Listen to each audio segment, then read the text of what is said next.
सिलवासा के मीडिया के सभी भाई और बहनों को प्रणाम। जब मैं यहाँ अंदर आ गया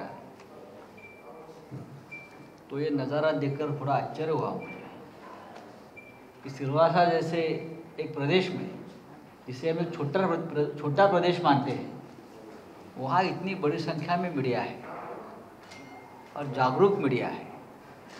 क्योंकि आजकल मैं सिलवासा न्यूज़ ज़्यादा देखता हूँ। जब से हमारे मित्र और सिलवासा के दादरा नगर हवेली के लोक नेता मोहन भाई दिलकर जी का स्वर्गवास हुआ, तब से मैं यहाँ के सभी खबरों को बहुत ही बारीकी से देखता हूँ। और ख़ास करके जब उपचुनाव अब आया है और पूरा दिलकर परिवार शिवसेना के साथ जुड़ा है, तब से मैं, चाहे सोशल मीडिया हो, चाहे यहाँ के अखबार हो, चाहे यहाँ की डिजिटल न्यूज़ हो, मैं देखता हूँ। इसलिए मुझे आश्चर्य हुआ कि इतनी बड़ी संख्या में मीडिया आज यहाँ बैठा है, आया है। मेरे साथ मेरे अंजलि देसाई जी मेरे कलीग हैं, पार्टी के सेक्रेटरी है, सांसद है, राजूल पटेल जी है, हमारी बहुत ही तेज तर्रार महिला नेता है, हमारी गुजरात का काम भी देखती है। हमारे श्रीनिवास वनगा जी बॉर्डर के एमएलए हैं महाराष्ट्र से, पालघर के। जब मैं सिलवासा में प्रवेश किया तो मोहन जी की याद मुझे तो हमेशा आती है। हम हमेशा पार्लियामेंट में बहुत साल से एक साथ काम किया, हमारे अच्छे संबंध भी रहे। और आज भी जब मैं अभिनव की तरह देखता हूँ तो मुझे मोहन जी की याद आती है। जैसे शिवसेना ही देश का भविष्य है, वैसे ये जो लड़का आपके सामने बैठा है वो भी हमारे शिवसेना का भविष्य है। आदित्य ठाकरे जो हमारे युवा नेता है, उनके बड़े बड़े का कद उनका है, ऐसा ही काम करता है यहाँ सिलवासा में। मैं हमेशा लोगों से उनकी जानकारी लेता हूँ। शिवसेना ने इस उपचुनाव में कलाबेन को उम्मीदवार बनाया है और हम सब लोग यहाँ इसलिए आकर बैठे हैं कि अगर मोहन जी को सच्ची श्रद्धांजलि हमें देना है, जो बलिदान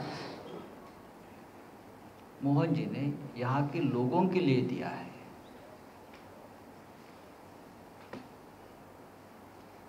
वो जब मैं याद करता हूँ तो मुझे लगता है कि मोहन जी की भी जो इच्छा आकांक्षा थी वो इस मिट्टी से जुड़ी थी, यहाँ के लोगों से जुड़ी थी। हमेशा बहुत सालों से जब सिलवासा दादरा नगर हवेली का जब नाम आता था तो मोहन जी का ही नाम सामने आता था कि यहाँ के एकमात्र नेता है, उसका नाम मोहन दिलकर है,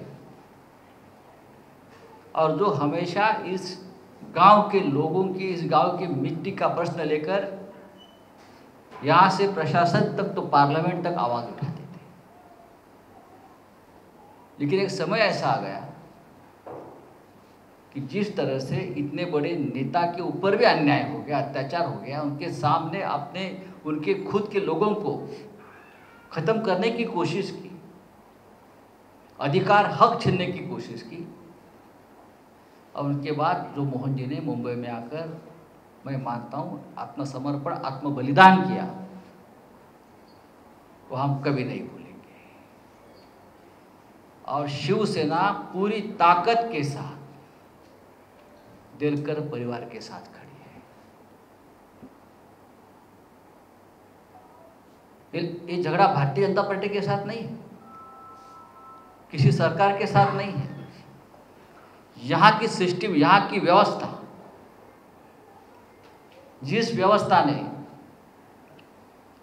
मोहन भाई जैसे एक तेज तर्रार होनहार नेता का बलि चढ़ाया, उनके खिलाफ ये हमारी जंग है। मुझे लगता है सिलवासा आज़ाद नहीं हुआ है, दादरा नगर हवेली आज भी आज़ाद नहीं है। कुछ सालों से हमारे प्रधानमंत्री आज़ादी का अमृत महोत्सव मना रहे हैं। मैं प्रधानमंत्री से आह्वान करूंगा, आप आइए यहाँ, और यहाँ का जो प्रशासन है, यहाँ के जो प्रशासक है, वो हर दिन यहाँ के लोगों को, सामान्य जनता को अपना गुलाम मानकर काम करता है। क्या ये आज़ादी है? यहाँ पुर्तगाली शासन रहा और भी बहुत कुछ बातें हुई। लोग ये कहने लगे कि पुर्तगाली अच्छे थे। ये आज़ादी का अमृत महोत्सव मनाने का तरीका नहीं है। और अगर हमको यहाँ आज़ादी चाहिए तो लोगों ने तय किया है कि शिवसेना यहाँ चाहिए। शिवसेना ही ऐसे लोगों से मुकाबला कर सकती है, टक्कर दे सकती है। और मोहन जी ने जो बलिदान दिया है उसका बदला लेंगे। यहाँ के लोग, पूरा समाज, जात पंथ धर्म छोड़ दीजिए, दिलकर परिवार के साथ है, शिवसेना साथ है। और आपको मालूम है शिवसेना का चरित्र और स्वभाव क्या है। किसी का हाथ पकड़ लिया है न्याय के लिए, लड़ने के लिए, तो हम छोड़ेंगे, आखिरी दम तक लड़ते रहेंगे। अब हम सिलवासा में आए हैं, दादरा नगर हवेली में आए हैं, हम ये आतंक को मिटा कर जाएंगे।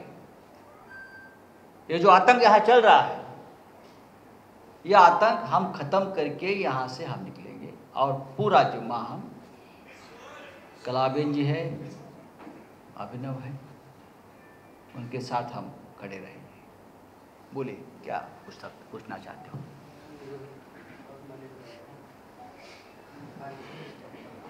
हो गया?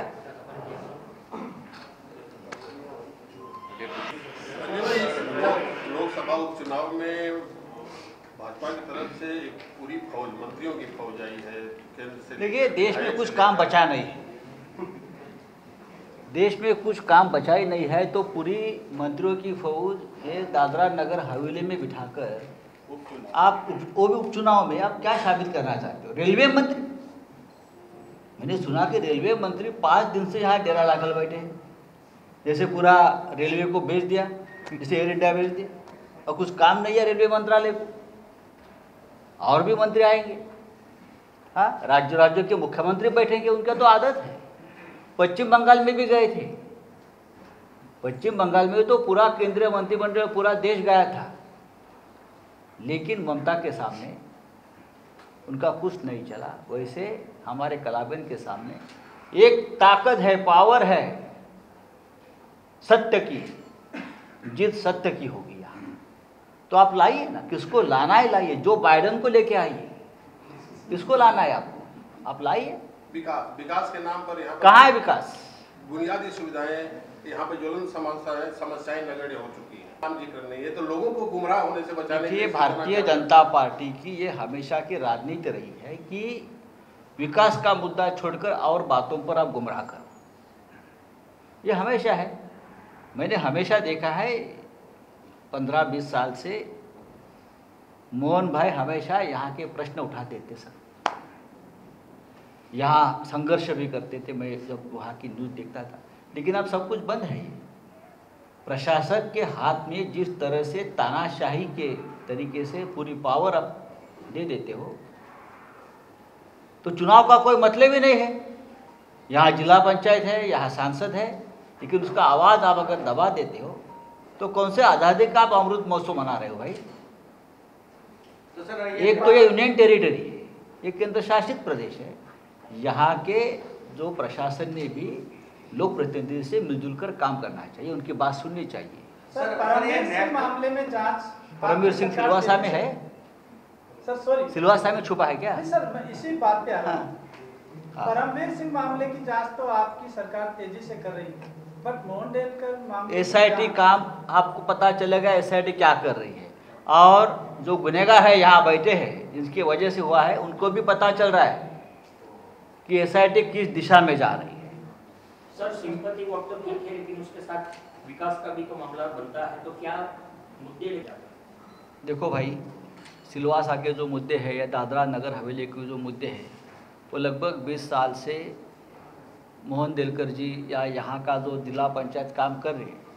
अब वापस एक उपचुनाव हो रहा है, अभी हम यहाँ नए नए आए हैं, जो भी करना है हम मेरे साथ जो बैठे हैं डेलकर परिवार के लोग उनके साथ बैठकर हमारी पार्टी और अनुभवी लोग हैं आज ना उनके पास ग्राम पंचायत से लेकर जिला पंचायत से लेकर पार्लियामेंट तक काम करने का पूरा अनुभव है, विकास का पूरा। और देखिए बाजू में महाराष्ट्र है जहाँ शिवसेना की सरकार है, वहाँ हमारे मुख्यमंत्री हैं और महाराष्ट्र के मुख्यमंत्री टॉप 5 में आए हैं, मालूम है आपको ना।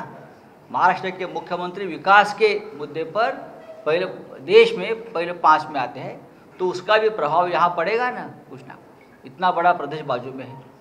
राहुल साहब बताइए। शिवसेना के नेतागण आए हैं प्रचार के लिए, लेकिन मुख्यमंत्री यहाँ प्रचार के लिए देखिए, आएंगे, अभी होगी क्या इसके बारे में मेरी सुबह माननीय मुख्यमंत्री उद्धव ठाकरे जी से बात हो गई है और हमने उनको एक रिक्वेस्ट की है कि अगर आप यहाँ आते तो ठीक रहेगा। अब सोचेंगे। सर एक मुद्दा सबसे बड़ा ये था कि शिवसेना प्रत्याशी तरीके तो यहाँ पर है, पर जो सिंबल है वो सिंबल नहीं मिला है, उसके लिए क्या कहेंगे? वो सिंबल मोहन भाई का ही था, वो हमको मिला है, हम खुश हैं। तो वो सिंपैथी वोट्स के लिए ये पूरी पॉलिटिकल नहीं, सिंपैथी की क्या बात है। मोहन भाई तो हमेशा यहाँ चुनकर आए हैं, 9 चुनाव लड़े, 7 बार जीते हैं। 2 बार उनको किस तरह से हराया हमको मालूम है, क्या कूटनीति की थी। 7 बार जो व्यक्ति यहाँ एमपी रहा उसको सिंपैथी की जरूरत नहीं, उसके परिवार को कोई नहीं है। राहुल साहब यहाँ उपचुनाव हो रहे हैं, लेकिन शिवसेना महाराष्ट्र के बाहर पहली बार किसी लोकसभा सीट पर चुनाव लड़ रही है, बीजेपी प्रत्याशी है सामने, क्या मैसेज देना चाहती है शिवसेना बीजेपी को? 2024 में मैंने कल भी कहा है, आपको पता होगा कि 2024 में राष्ट्र की राजनीति में शिवसेना का स्थान बहुत महत्वपूर्ण होगा और हम लोग शुरुआत सिलवासा से कर रहे हैं। शिवसेना विश्वासू एक ऐसा आपने बताया, तो आने वाले दिनों में दादरा नगर हवेली में तो आ गई है, क्या ये दमन और दीव में प्रवेश करेंगे? डेफिनेटली। जिसके लिए क्या रणनीति अभी कुछ तय की है? देखो, रणनीति ऐसी माइक के ऊपर नहीं बताई जाती।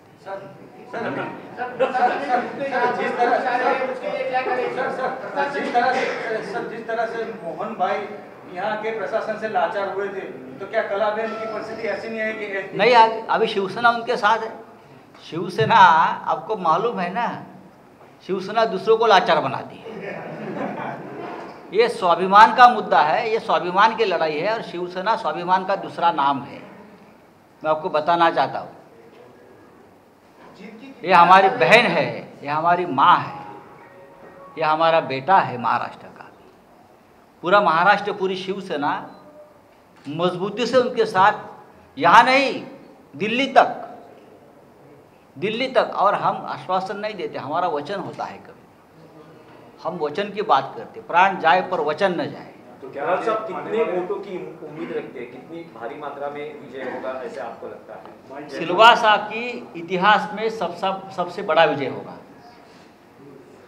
सबसे बड़ा विजय होगा। आने वाले दिनों में राज्यसभा गूंजेगी? डेफिनेटली। अब शिवसेना की आवाज़ जब गूंजती है तो उसे गर्जना कहते हैं।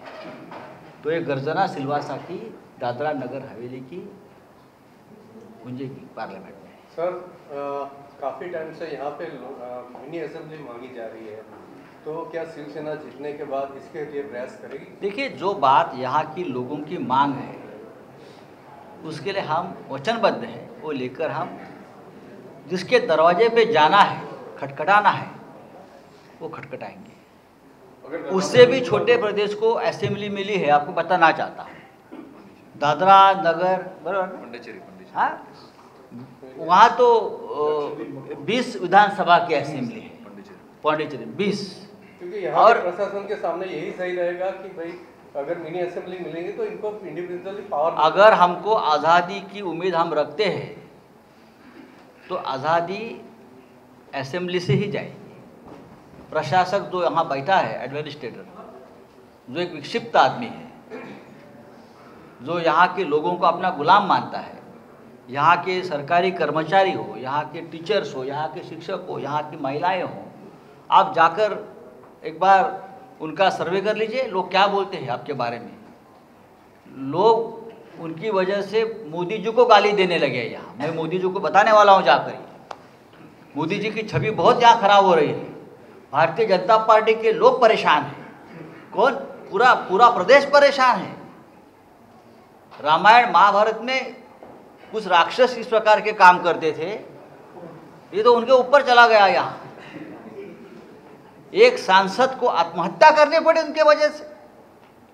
जो यहाँ का सबसे बड़ा लोक नेता था, उनको अपनी जान गंवानी पड़ी, और फिर भी वो व्यक्ति उस कुर्सी पर बैठा है। कितनी अमानुषता है। खत्म करेंगे हमें अमानुषता। सर 2014 में प्रधानमंत्री नरेंद्र मोदी आए थे, यहाँ पर पड़ोसी धर्म निभाने की बात कर गए हैं। सबको बोले कि पड़ोसी धर्म निभाएंगे, यहाँ का विकास बुलंदी पर जाएगा। लेकिन इस साल मध्यावधि चुनाव आने की नौबत आ गई, तो शिवसेना इस पर किस तरह से जो है खरा उतरेगी? देखिए, प्रधानमंत्री जी है, बोलते हैं, करते नहीं। छोड़ दीजिए, हमको भी भूलने की आदत डालनी चाहिए। प्रधानमंत्री आते हैं, प्रधानमंत्री निकल जाते हैं। काम तो हमें ही करना है, चाहे पंचायत हो, चाहे जिला पंचायत हो, चाहे सांसद हो, और प्रशासन के साथ मिलकर काम करना पड़ेगा।